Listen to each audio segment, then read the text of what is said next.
let's talk on the Dax Hill front. Dax Hill has impressed. Dax Hill looks like he is finding a home for himself at the cornerback position. And there are certain things you got to love, and that's one of them that I honestly got to love. I got to say I love. Evan, what are your thoughts? I told you back in like May? Yeah. I was like, wake me up at the end, talk to me when we start putting on pads and start playing, right? Credit to Dax, man. He, like you said, he has looked more comfortable than I would have expected any player changing positions to something they hadn't played since like early in their college career. Props to him for how he's looked.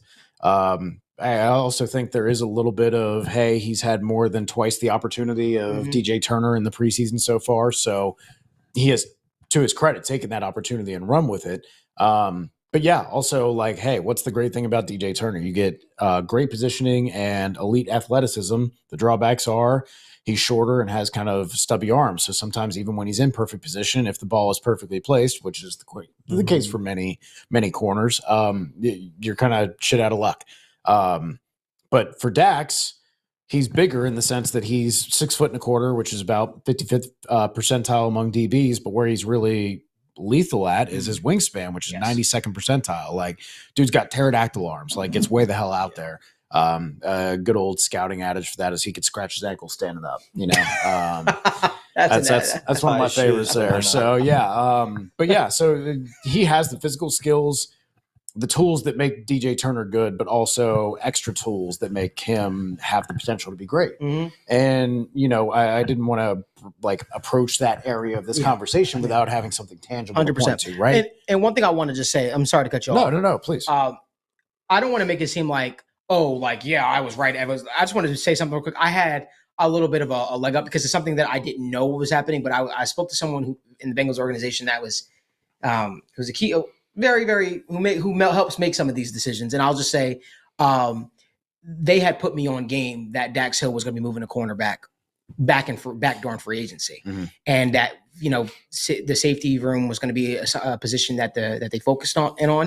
And when I asked why, they said he actually does better in man-to-man coverage. He fits that better. The athleticism, the range, the ball instincts are all something that is something that they thought that would be translatable. To be honest with you, that's what made them think Dax Hill would do well at safety, at free safety.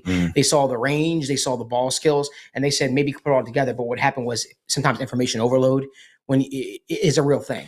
When you allow, it's a lot different when you're like, look at the entire field, see the bigger picture, and then that's a lot different than, hey, read and react to this guy. Use your athleticism, use your skills, use your leverage. This is going to be a situation where he can just shut off so much of the thinking, just allow his athleticism and all that play. But I will tell you, I did speak with someone as well, and they said, I said, is there an area of concern for Dax Hill at the cornerback position? They said yes, because his instincts are so out there. And I agree. I've seen this a couple times on film. I feel like, and they feel like where he might struggle is sometimes he gets a little bit over aggressive and he might be able to be beat on double moves. The Kirkpatrick syndrome. Yeah.